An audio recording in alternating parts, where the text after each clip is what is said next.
Hi friends, how are you all? Welcome to Banana Show Telugu. The platform అనే ఒక Spanish psychological thriller మూవీతో మీ ముందుకు వచ్చేసాను. నా ఎక్స్ప్లెనేషన్ మీకు నచ్చితే ఒక లైక్, మూవీ ఎలా ఉందో ఒక కామెంట్ చేయండి. ఒకసారి ఊహించండి, మీ ముందు రుచికరమైన భోజనం ఉంటుంది, కానీ అది మీ దగ్గర కేవలం 2 నిమిషాలు మాత్రమే ఉంటుంది. మీకు కావలసినంత తిన్నాక అది కింద పోతుంది. మీరు ఎక్కువ తింటే మీ కింద ఉన్న వారికి ఏమీ దక్కదు. ఇలాంటి ఒక భయంకరమైన ప్రపంచంలో జరిగే కథే ది ప్లాట్ఫామ్. ఈ సినిమా కేవలం థ్రిల్లర్ మాత్రమే కాదు, మన సమాజంలో ఉన్న అసమానతలు, స్వార్థం, ఆకలి గురించి చాలా బలమైన సందేశాన్ని ఇస్తుంది. దేవుడు ఈ భూమి మీద అందరికీ సరిపడా వనరులను సృష్టించాడు, కానీ కొంతమంది స్వార్థం వలన భూమి మీద మిగతా ఉన్న జీవులు హింసించబడుతున్నాయి. మరి ఆలస్యం చేయకుండా కథలోకి వెళ్దాం రండి. సినిమా ప్రారంభంలో గోరెంక్ అనే యువకుడు ఒక విచిత్రమైన గదిలో కళ్ళు తెరుస్తాడు. గోరెంక్ దారిద్ర్యాన్ని వెతుక్కుంటూ వస్తాడు. అతని ఇష్టంతోనే ఈ బిల్డింగ్ లోపలికి ఒక బుక్ తీసుకొని కొన్ని నెలలు ఉండడానికి వస్తాడు. వీడి పేరే టెమాగసి. మీర్జాపూర్ వెబ్ సిరీస్లో విలన్లా ఉంటాడు. వీడు మూవీ మధ్యలో చనిపోయి మూవీ అంతా కనిపిస్తాడు. అది ఆత్మనో లేక మనిషినో అర్థం కాదు. ఈ గది 48వ అంతస్తులో ఉంది. ఈ ఫ్లోర్ నుండి గోరెంక్ ప్రయాణం స్టార్ట్ అవుతుంది. ఇంతకీ ఇది ఏంటి అని అనుకుంటున్నారా? ఇది సాధారణ జైలు కాదు. వందలాది అంతస్తులు ఉన్న నిలువు జైలు. ప్రతి అంతస్తులో 2 ఖైదీలు ఉంటారు. రెడ్ లైట్ పోయి గ్రీన్ లైట్ వస్తే పైన ప్లాట్ఫామ్ నుండి ఫుడ్ వస్తుందని అర్థం. రోజుకు ఒక్కసారి మాత్రమే భోజనం వస్తుంది. పైనుంచి భారీ ప్లాట్ఫామ్పై వందల రకాల వంటకాలు కిందకు దిగుతాయి. ప్రతి ఫ్లోర్లో అది కేవలం 2 నిమిషాలు మాత్రమే ఆగుతుంది. ఆ 2 నిమిషాల్లో ఎంత కావాలంటే అంత తినవచ్చు, కానీ ప్లాట్ఫామ్ ఆపలేరు.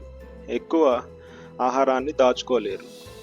ఎవరైనా దాచుకుంటే గది వేడెక్కిపోతుంది లేదా గడ్డకట్టేంత చల్లబడుతుంది. దాచుకున్న ఆహారాన్ని ప్లాట్ఫామ్ మీదకు విసిరేయాలి. అప్పుడే ఆ ఫ్లోర్ నార్మల్ అవుతుంది. ఈ ప్లాట్ఫామ్ విచిత్రంగా ఉంటుంది. ఏ సపోర్ట్ లేకుండా ప్రతి ఫ్లోర్కి మూవ్ అవుతూ ఉంటుంది. ఈ ట్రెమాగసి ఇప్పటికే చాలా నెలల్లో ఈ జైల్లో ఉన్నాడు.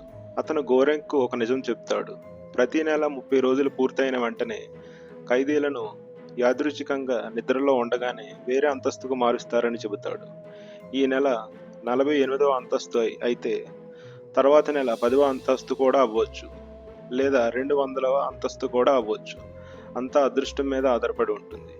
తక్కువ నెంబర్ అయితే ఫుడ్ దొరుకుతుంది, ఎక్కువ నెంబర్ అయితే ఒకరిని మరొకరు చంపుకొని తినడమే. మొదటిసారి భోజనం వస్తుంది, ప్లాట్ఫామ్ వస్తుంది, అందులో అద్భుతమైన వంటకాలు కనిపిస్తాయి. కానీ అప్పటికే పై అంతస్తుల వాళ్ళు చాలా వరకు తినేసి ఉంటారు. అయితే 48వ అంతస్తులో ఇంకా కొంత ఆహారం మిగిలి ఉంటుంది.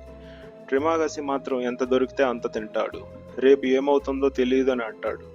ట్రిమాగసి మనిషిలా కాకుండా ఏదో దెయ్యం పట్టినట్లు ఫుడ్ తిని వైన్ తాగి బాటిల్ని ప్లాట్ఫామ్ మీదకి విసిరేస్తాడు. కింద ఫ్లోర్కి ఫుడ్ మీద ఉమ్మి వేస్తాడు. పైన ఫ్లోర్స్ కూడా ఈ ప్లాట్ఫామ్ మీద వచ్చిన ఫుడ్ని ఇలానే ట్రీట్ చేస్తారు. గోరెంక్ పైన కింద ఫ్లోర్స్లో ఉన్న వాళ్ళతో మాట్లాడడానికి ట్రై చేస్తాడు, కానీ ట్రెమాగసి వాళ్ళపై మూత్రాన్ని పోసి తిడుతూ ఉంటాడు. అప్పుడే పై ఫ్లోర్ నుండి ఒక డెడ్ బాడీ వచ్చి గోరెంక్ కళ్ళ ముందే కింద పడుతుంది. అది చూసిన గోరెంక్ చాలా భయపడిపోతాడు. గట్టిగా అరుస్తాడు, కానీ ఎవరూ పట్టించుకోరు. గోరెంక్కి ఇక్కడ పరిస్థితులు మెల్లగా అర్థమవుతాయి. ఒక నెల తర్వాత ఇద్దరు మత్తులోకి వెళ్ళిపోతారు. కళ్ళు తెరిచేసరికి 171వ అంతస్తులో ఉంటారు. ఇక్కడికి వచ్చేసరికి ప్లాట్ఫామ్పై ఒక ముక్క ఆహారం కూడా ఉండదు. ఎందుకంటే పై ఫ్లోర్స్లో ఉన్న వాళ్ళు కావలసిన దానికన్నా ఎక్కువ తిని ఫుడ్ని వేస్ట్ చేస్తూ ఉంటారు. కొన్ని రోజులు గడుస్తాయి. ఆకలి పెరుగుతుంది. అప్పుడు ట్రెమాగసి గోరెంకును మంచానికి కట్టి తన శరీరాన్ని కొద్ది కొద్దిగా కోసి తింటూ బ్రతకాలనుకుంటాడు. ఇంతలో మిహారు అనే మహిళ అక్కడికి వచ్చి ట్రెమాగసిని చంపేస్తుంది. గోరెంక్ ప్రాణాలతో బయటపడతాడు. ఇక్కడ మిహారు ఎవరంటే, మిహారు ప్రతిరోజు ప్లాట్ఫామ్ పైకి కిందకి వెళ్తూ ఉంటుంది. అందరూ ఆమె తన కొడుకుని వెతుకుతోందని అనుకుంటారు. ఆమె ఎవరితోనూ మాట్లాడదు, ఎదురొస్తే చంపేస్తుంది. ఆమె పాత్ర మొత్తం సినిమాలో ఒక మిస్టరీగా ఉంటుంది. గోరెంక్ నిద్రలేచి చూసేసరికి మిహారు ట్రెమాగసి బాడీలో పార్ట్స్ని తింటూ ఉంటుంది. గోరెంక్ కూడా తినిపిస్తుంది. చాలా రోజులు ఫుడ్ లేకపోవడంతో తినవలసి వస్తుంది. గోరెంక్ 30 రోజుల ఆ ఫ్లోర్లో ఉండాలి. ఆకలి తట్టుకోలేక కుళ్ళిన శవం నుండి వచ్చిన పురుగులను తింటాడు. ఇదే ఆఖరి రాత్రి. గోరెంగ్ రేపు ఇంకో ప్లాట్ఫామ్కి వెళ్ళిపోతాడు. అలా నిద్రలోకి జారుకుంటాడు. గోరెంగ్కి ఒక రొమాంటిక్ డ్రీమ్ వస్తుంది. సడన్గా లేచి చూసేసరికి కుక్క మూతి నాకుతుంది. తర్వాత గోరెంగ్ 33వ అంతస్తుకు వస్తాడు. అతనితో ఇమోగిరి ఉంటుంది. ఆ మూతి నాకిన కుక్క పిల్ల ఈ ఇమోగిరి అన్న మహిళది. ఆమె గతంలో జైలు నిర్వహణలో పనిచేసే మహిళ. ఆమెకు ఒక నమ్మకం ఉంటుంది. ప్రతి ఒక్కరూ తమకు అవసరమైనంత మాత్రమే తీసుకుంటే అందరికీ సరిపోతుందని.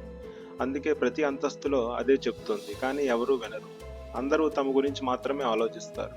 మరుసటి నెలలో వాళ్ళు 202వ అంతస్తుకు వెళ్తారు. అక్కడ ఒక్క ఆహారం కూడా రాదు. ఆకలితో ఇమోగిరి ఆత్మహత్య చేసుకుంటుంది.